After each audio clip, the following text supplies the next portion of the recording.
आज तक digital breaking पर बड़ी खबर। आरबीआई ने पेटीएम पेमेंट्स बैंक पर लगाए कई प्रतिबंध। अगर आप भी पेटीएम का इस्तेमाल करते हैं या करने की तैयारी कर रहे हैं तो जरा संभल जाइए। पेटीएम पेमेंट्स बैंक पर लगी रोक, नए ग्राहक नहीं जोड़ पाएगा ऐप। क्या पेटीएम पेमेंट्स बैंक की नोटबंदी हो गई? And it has delivered a big blow to Paytm. Paytm इतनी बड़ी कंपनी है कि उसके जो यूजर्स है उसका नंबर 100 मिलियन से भी ऊपर जा चुका है। इंडिया के अगर सबसे वैल्यूएबल स्टार्टअप्स को देखा जाए तो पेटीएम उसमें 15 बिलियन डॉलर्स के साथ आता है और फिनटेक के सेक्टर में तो सबसे बड़ा नाम था ये बिल्कुल वैसा है कि जैसे हम टूथपेस्ट यूज करते हैं तो डायरेक्टली और इनडायरेक्टली कोलगेट बोल देते हैं। एग्जैक्टली ऐसे ही जो ऑनलाइन ट्रांजैक्शन का चेहरा था वो पेटीएम ही बन चुका था। अब ऐसा क्या हुआ कि इतनी बड़ी कंपनी की हालत आज इतनी ज्यादा खराब है। जो कंपनी का मार्केट शेयर अकेले 50% से भी ज्यादा था एक टाइम पे, वो मार्केट शेयर आज कम होके 13% पे आ चुका है और अब ये और भी कम होगा क्योंकि आरबीआई ने पेटीएम पर बैन भी लगा दिया है। तो आज हम पेटीएम की इसी जर्नी के बारे में बात करेंगे कि वो इतनी बड़ी कंपनी बन कैसे गई और अब उन्होंने ऐसी कौन सी गलती कर दी है कि उनके बुरे दिन आ चुके हैं। और इस सब में मैं अपना खुद का एक पर्सनल प्रूफ दिखाऊंगा कि इसमें पेटीएम की गलती क्यों है।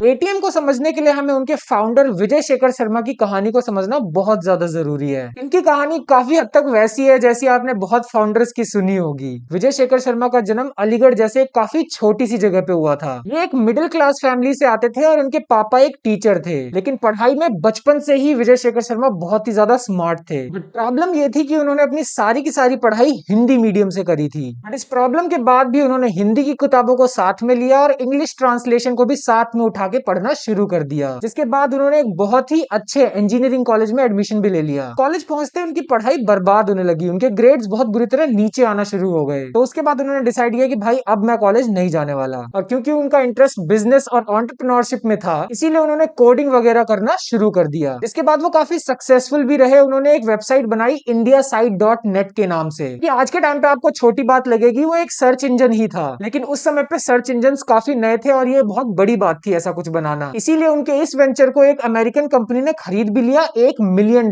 में। इसके बाद उन्होंने एक नई कंपनी शुरू करी 197 नाम से, जो कि एक बड़ा सिंपल काम करती थी। अगर आपको कोई अननोन कॉल आता है तो ये आपको पता करके देंगे कि आपको कॉल कौन करके परेशान वगैरह कर रहा है। लेकिन इस कंपनी में एक बहुत ही बड़ी प्रॉब्लम थी। इसको चलाने के लिए विजय शेखर शर्मा ने एक लोन लिया था जिसका इंटरेस्ट रेट 24% का था। अब इस लोन को भरने के चक्कर में वो कर्ज में डूब गए थे, जिसकी वजह से कई बार उन्हें रेंट देने में भी बहुत ज्यादा प्रॉब्लम होती थी और कई बार उन्हें रोड पे भी जाके रहना पड़ता था। काफी जेनेरिक सी स्टोरी की मैं बहुत गरीब था अब मैं अमीर हूँ वगैरह वगैरह वाली बात। विजय शेखर शर्मा को एक दिन बहुत तगड़ा आइडिया आता है और वो ये सोचते हैं कि पूरा का पूरा इंडिया अब अगर फोन चलाने लग गया है तो ये बैंक्स के बाहर, एटीएम्स के बाहर छोटी से छोटी चीज के लिए इतनी लंबी लंबी लाइंस क्यों लगती हैं। क्यों ना पेमेंट्स वगैरह के लिए इस फोन को, इस मोबाइल को ही इस्तेमाल करना शुरू कर दिया जाए। और इसी आइडिया से जन्म होता है पेटीएम का। पेटीएम की पेरेंट कंपनी वही 197 ही थी। पेटीएम का ऑब्जेक्टिव काफी क्लियर था, जिसका मतलब ही था पे थ्रू मोबाइल। और शुरुआत में तो इस कंपनी ने ऑनलाइन मोबाइल रिचार्ज या डीटीएच रिचार्ज जैसी चीजों को करना शुरू किया। पर पेटीएम की पॉपुलैरिटी इतनी जल्दी बढ़ी कि उन्होंने इलेक्ट्रिसिटी बिल, बस टिकट्स, गैस बिल जैसी चीजें बहुत जल्दी ही शुरू कर दी थी। और लोग पेटीएम को पसंद भी कर रहे थे क्योंकि वो सच में कुछ प्रॉब्लम्स को सॉल्व करके दे रहा था। जैसे लोगों को छोटी से छोटी चीज के लिए बैंक या एटीएम के बाहर लंबी लंबी लाइन लगाने की जरूरत नहीं थी। छुट्टे या चेंज का भी काफी प्रॉब्लम हो जाता है कई बार, इसको भी पेटीएम सॉल्व कर रहा था। और आपको अलग से कोई बैंक अकाउंट की जरूरत नहीं होती थी पेटीएम के वॉलेट के लिए। बार बार ओटीपी डालना, बार बार लॉग इन करना, इन सब चीजों की भी जरूरत नहीं थी। पेटीएम ने उस वाले मार्केट को टारगेट किया जिनके लिए बैंक के चक्कर काटना सबसे ज्यादा मुश्किल होता है। यहां तक भी पेटीएम पॉपुलर तो था, बट एक इंसिडेंट के बाद, एक काफी बड़े इंसिडेंट के बाद इसकी पॉपुलैरिटी बहुत ज्यादा ही बढ़ जाती है। 500 रुपए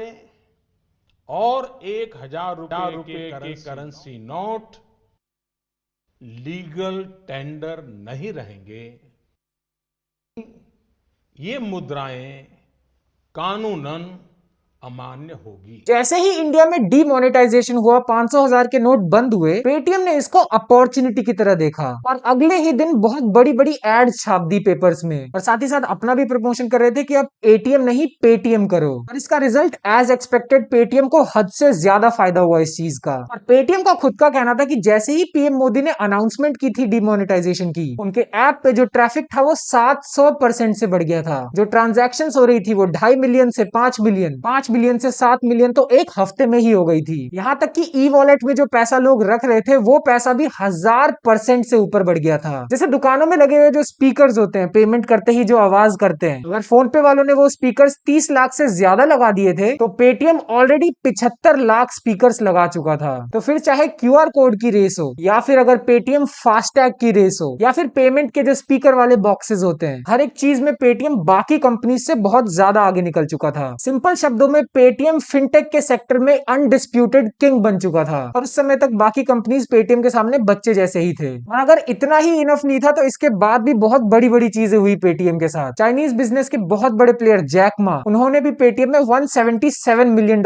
इन्वेस्ट किए। इस इकलौती डील से पेटीएम को एक बहुत बड़ा बूस्ट मिल जाता है। इसके बाद रतन टाटा भी इन्वेस्ट कर देते हैं पेटीएम में। यहाँ तक कि वॉरेन बफेट जो कि बहुत ज्यादा इन्वेस्ट नहीं करते हैं इस सेक्टर में, जब उन्होंने भी पेटीएम में इन्वेस्ट कर दिया तो सबको लगा अब तो पेटीएम की चांदी ही चांदी होगी। और अगर इतना सब भी कम नहीं था तो पेटीएम को नरेंद्र मोदी का भी वैलिडेशन मिल जाता है, जो कि पेटीएम की तारीफ करते हैं कि कैसे पेटीएम हर जगह पे छोटे छोटे लोगों को फायदा पहुंचा रहा है। सिंपल शब्दों में इस समय तक पेटीएम बहुत ज्यादा बड़ा बन चुका था। फिर ऐसा क्या हुआ कि टॉप पे रहने की बात तो हटा ही देते हैं, आज पेटीएम के बंद होने के दिन आ चुके हैं। पेटीएम के फाउंडर विजय शेखर शर्मा को दिल्ली पुलिस अरेस्ट कर लेती है क्योंकि वो एक डीसीपी की गाड़ी को अपनी गाड़ी से टक्कर मार देते हैं। टक्कर मारने के बाद वो वहां रुकते भी नहीं है, वहां से भाग जाते हैं। अब यार इतना बड़ा आदमी जिसके पास इतने पैसे हैं, एक छोटी सी टक्कर के पैसे नहीं भर सकता? वहां खड़े होके बात कर लेते, सॉरी वगैरह बोल देते, क्या चला जाता। लेकिन नहीं, जो आदमी लैंड रोवर से घूम रहा है वो एक छोटे से टक्कर के पैसे नहीं भर सकता। खैर ये तो शायद आपको एक छोटी बात लगेगी, पर हम दूसरी बात पे आ जाते हैं। आपने पेपैल के बारे में तो सुना ही होगा। जैसे पेटीएम एक फिनटेक कंपनी है, पेपैल भी एक अमेरिकन मल्टीनेशनल फिनटेक कंपनी है। अब ये पेपैल वाले पेटीएम के ऊपर एक ट्रेडमार्क का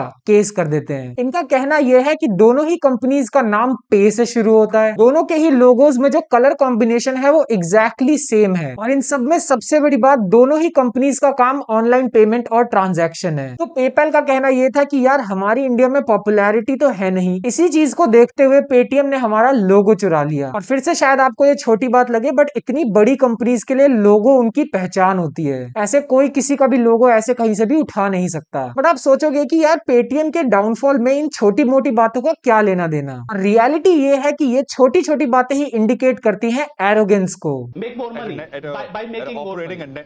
by making more money, जो कि हर पॉइंट के साथ हम समझते हुए चलेंगे। अब आज की डेट में अगर आप पेटीएम का ऐप खोलोगे तो आपको उसमें बहुत सारी सर्विसेज देखने को मिल जाएंगी। चाहे अगर हम घर के छोटे मोटे बिल्स की बात करें या अगर आपको किसी भी ऐप का ओटीटी सब्सक्रिप्शन लेना हो, छोटे मोटे ट्रांजिट जैसे चलान हो गया, मेट्रो रिचार्ज वगैरह का भी इसमें आपको मिल जाएगा। फाइनेंशियल सर्विसेज जैसे क्रेडिट कार्ड भी, लोन भी, पेटीएम गोल्ड भी, सब कुछ मिलेगा। और इसके ऊपर भी बहुत सी ऐसी ऐसी सर्विसेज इसमें प्रेजेंट है जिनका आपने नाम भी नहीं सुना होगा। पॉइंट यह है कि पेटीएम इतनी सारी चीजें करना चाहता है बट उसकी एक्सपर्टीज शायद एक भी चीज में ढंग से नहीं है। बहुत सारी डिफरेंट चीजों को करने में कोई प्रॉब्लम नहीं है, आपका ध्यान 10 चीजों में है, बट जो आपके कस्टमर है जो एक्चुअली आपका ऐप यूज कर रहे हैं उनको आपके इन फालतू की चीजों की वजह से प्रॉब्लम्स झेलनी पड़ती हैं। जैसे ये एक बंदा अपनी स्टोरी शेयर करता है, बताता है कि उसकी गाड़ी का जो फास्टैग है उसको ब्लैकलिस्ट कर दिया गया है इनसफिशिएंट बैलेंस की वजह से। पेटीएम पे लिखा क्या आ रहा है, कितने रुपए भरने की जरूरत है? 9 करोड़ रुपए। ये कोई झूठ बात नहीं है, ये रियल स्क्रीनशॉट्स हैं और यहाँ पे क्लियरली दिख रहा है कि उन्हें 9 करोड़ रुपए भरने पड़ेंगे अपना ब्लैकलिस्ट हटाने के लिए, जबकि उस टोल का जो एक्चुअल प्राइस है वो सिर्फ और सिर्फ 90 रुपए है। पेटीएम ने फास्टैग पे भी अपनी मोनोपोली जमा के रखी हुई है। और अगर इतना सब इनफ नहीं था तो पेटीएम ने अपना खुद का ट्रांजिट कार्ड भी बनाना शुरू कर दिया था, जिसमें वो मेट्रो, बस ride, parking, food, fuel, online shopping सब कुछ प्रोवाइड कर रहे थे। अब ये भी पेटीएम का एरोगेंसी दिखाता है कि भाई हम तो सब करेंगे, हम जो कर सकते हैं करेंगे, हमें रोक के दिखाओ। तुम्हारे बिल में चाहे 9 करोड़ आए या 90 रुपए आए, मुझे कोई मतलब नहीं है, मुझे 20 चीजें करनी है, मैं करता रहूंगा। make more money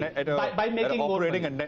by making more money. जो पेटीएम के इन्वेस्टर्स थे उन्होंने भी इस तरीके के सवाल पूछना शुरू कर दिया था पेटीएम की लीडरशिप से कि क्या कर रहे हो भाई, तुम लोग पूरी तरीके से एक मेस बन चुके हो, एक ढंग का काम तो पकड़ लो। वो अपने इन्वेस्टर्स को ये भी नहीं समझा पा रहे थे कि वो आने वाले टाइम में प्रॉफिटेबल कैसे बनेंगे। और ये एटीट्यूड पेटीएम में तब था जब वो एक बहुत बड़ी लॉस मेकिंग कंपनी थी। बिल्कुल टाइम के साथ जो लॉस है वो कम हुआ है, बट अभी भी लॉस तो है ही। पेटीएम कोई प्रॉफिटेबल कंपनी तो है नहीं, और इन सब के बाद भी पेटीएम को कोई खासा फर्क पड़ नहीं रहा था। बट जो अब उसके ऊपर बॉम्ब गिरने वाले थे उसकी वजह से उनकी रातों की नींद ही उड़ गई। जिसमें सबसे पहले आता है यूपीआई, जो कि आज की डेट में हम सभी यूज करते हैं, जो कि जितने भी बैंक्स वगैरह होते हैं उन सबको एक ही जगह पे लिंक कर देता है और आप काफी इजीली एक बैंक से दूसरे बैंक में पैसे ट्रांसफर कर सकते हो। यानी अब जो ई वॉलेट्स का कंसेप्ट था उसकी कोई जरूरत ही नहीं है। और लॉजिकली ये बात सही भी है, अगर मैं पैसे डायरेक्टली अपने बैंक में ले सकता हूँ तो मैं 10 एप्स के 10 वॉलेट क्यों रखूंगा अपने फोन में। पेटीएम ने अपने एटीट्यूड में बोला कि वो किसी भी यूपीआई को यूज नहीं करने वाले, लोगों को उनका ही वॉलेट यूज करना पड़ेगा। उन्होंने यूपीआई को बहुत ही जल्दी अडॉप्ट किया और एक ही बार में 193 करोड़ ट्रांजैक्शंस देख लिए। क्लियरली ये नंबर बहुत बड़ा था, जो कि पेटीएम के ट्रांजैक्शन से 3 गुना बड़ा था।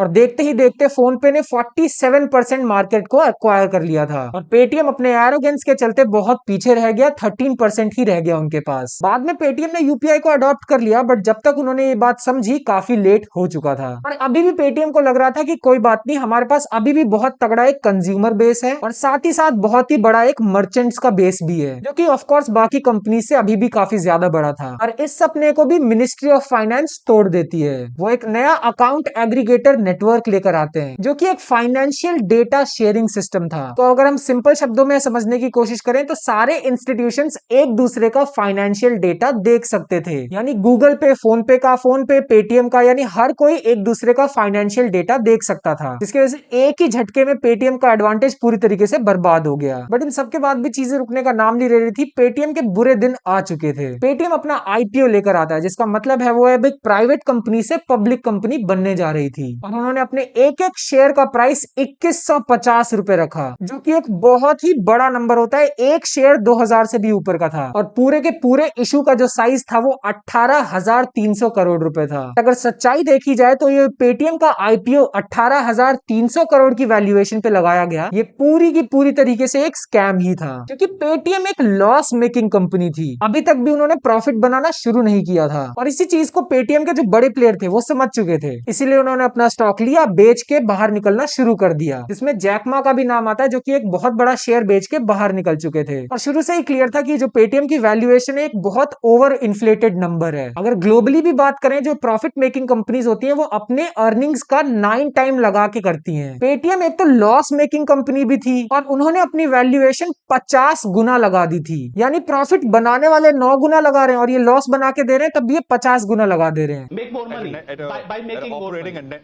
by making more money. इसीलिए जो आईपीओ 2150 रुपए पे शुरू हुआ था वो एक ही दिन में लुढ़क के 1564 रुपए पे आ गया था। स्टॉक मार्केट की दुनिया में 500-600 रुपए एक ही दिन में गिर जाना अब बहुत बड़ा नंबर होता है और आज की डेट में तो ये स्टॉक प्राइस 400 रुपए पे आ चुका है। हो सकता है आपके दोस्तों ने भी इसमें पैसे लगाए और उनका भी नुकसान हुआ हो। लकीली मैंने तो नहीं लगाए थे इसलिए मैं बच गया, पर फिर भी ये सब तो आईपीओ की बातें हैं ना। आरबीआई को क्या प्रॉब्लम है पेटीएम से कि उन्होंने सोच लिया कि अब भाई अब बस हो गया, अब इनको बैन करना ही पड़ेगा। पेटीएम का पेमेंट्स बैंक है उसको बैन कर दिया गया है, पेटीएम के यूपीआई को भी बंद कर दिया गया है। पहले पेटीएम बैंक्स को बंद किया गया और उसके बाद पेटीएम मनी को भी बैन कर दिया गया। साथ ही साथ आप पेटीएम को यूज करके कोई भी ट्रांजैक्शन नहीं कर सकते हो और अगर आप पेटीएम पेमेंट्स बैंक में पैसे जमा करते हो तो अब आप वो भी नहीं कर सकते। हाँ, अगर आप पेटीएम को सिर्फ ट्रांजैक्शन के लिए इस्तेमाल करते थे तो आपको टेंशन लेने वाली बात नहीं है, और अगर आपके उसमें पैसे पड़े भी हुए हैं पेटीएम में तो आप आराम से निकाल सकते हो। मतलब आप जो पेटीएम में पड़े हुए आपके पैसे हैं उसको बाहर निकाल लो और जो दुकानदार या मर्चेंट लोग हैं उनको अपने क्यूआर बदलने पड़ेंगे। तो कंज्यूमर्स को इससे ज्यादा खासा लॉस नहीं होने वाला है। असली नुकसान तो पेटीएम का ही हुआ है और होना भी उन्हीं का ही चाहिए, क्योंकि शायद कई लोग बोलेंगे कि यार क्या झटके से डिसीजन ले लिया, बैन कर दिया, ऐसा तो गलत किया सरकार ने। बट ये कोई डिसीजन झटके से लिया गया नहीं है। 2018 में भी आरबीआई ने बैन किया था पेटीएम को, ये कहते हुए कि अब वो कोई भी नया अकाउंट नहीं खुलवा सकते, कोई भी नया वॉलेट नहीं बनवा सकते। हालांकि वो बैन हट गया, बट 2022 में दोबारा सेम चीज बोली आरबीआई ने कि पेटीएम अब कोई सा भी नया कस्टमर नहीं ला सकता है। पिछले ही साल 2023 के अक्टूबर में भी 5.5 करोड़ की पेनाल्टी लगाई गई थी।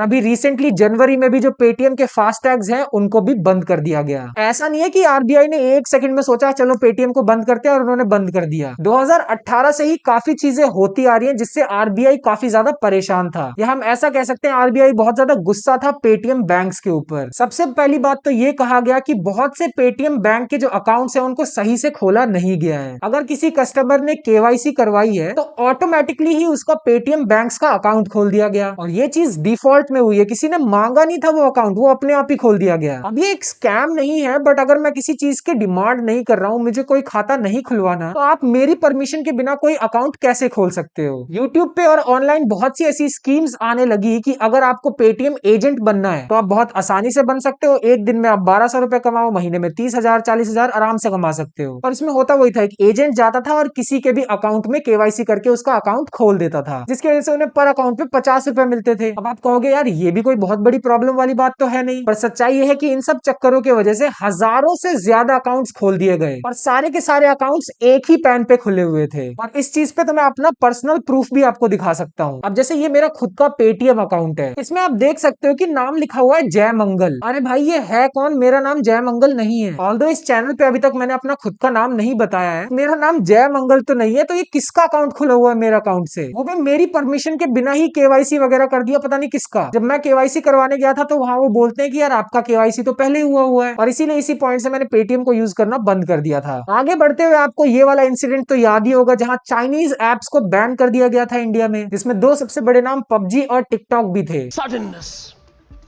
the sheer suddenness of the move, the unexpected nature of the move, the unpredictability of the move, the fact that there was no warning to the Chinese. सच्चाई देखी जाए तो उस बैन में कहीं ना कहीं पेटीएम को भी बैन हो जाना चाहिए था, क्योंकि आरबीआई का कहना था कि पेटीएम की ज्यादातर फंडिंग चाइनीज कंपनीज से आती है, और ये बिल्कुल भी सही बात नहीं है। आरबीआई ने अपने चेक्स में ये पाया कि जो पेटीएम के कंपनी सर्वर्स थे वो चाइना के साथ इंफॉर्मेशन शेयर कर रहे थे, और वो भी ऐसी कंपनीज के साथ जो कि पेटीएम को डायरेक्टली भी नहीं इनडायरेक्टली ओन करती हैं। और इसी चीज से एक बहुत बड़ा खतरा हो सकता है मनी लॉन्ड्रिंग का भी, या फिर डेटा लीक का। इसी के चलते ईडी ने एक रेड भी मारी थी पेटीएम के दफ्तर पर, और पेटीएम के साथ साथ और भी कुछ चाइनीज लोन्स के दफ्तर पर ये रेड मारी गई थी, जिसके बाद वहां से 17 करोड़ सीज किए गए, जो कि माना जा रहा है ऐसे अकाउंट्स थे जो कि चाइनीज लोग कंट्रोल कर रहे थे। तो जब टिकटॉक और पबजी बैन हुआ तब तो पेटीएम जैसे तैसे बच गया था, बट पेटीएम तब भी नहीं सुधरा और उसकी गलती की सजा उसे आज मिल रही है। इन सब बातों के अलावा भी कुछ छोटे मोटे रीजंस और भी हो सकते हैं, जैसे जब आरबीआई ने ऑडिट किया पेमेंट्स बैंक के ऊपर तो उन्हें उनके रिस्क मैनेजमेंट सिस्टम में काफी सारी प्रॉब्लम्स देखने को मिली, और ये प्रॉब्लम्स देखने को मिली पॉलिटिकली एक्सपोज्ड पर्संस पर। यानी ये वो लोग होते हैं जो कि बहुत ही पावरफुल लोगों के साथ टच में होते हैं। अब क्योंकि ये लोग काफी पावरफुल लोगों के टच में होते हैं तो ऐसे लोगों का मनी लॉन्ड्रिंग करने के चांसेस सबसे ही ज्यादा होते हैं। मतलब मैं और आप जैसे नॉर्मल लोग मनी लॉन्ड्रिंग थोड़ी कर सकते हैं, लेकिन ऐसी ऐसी चीजों पे भी पेटीएम ध्यान नहीं दे रहा था। बट अगर सच्चाई देखी जाए तो सिर्फ एक ही रीजन है जिसकी वजह से पेटीएम को बैन किया गया, और वो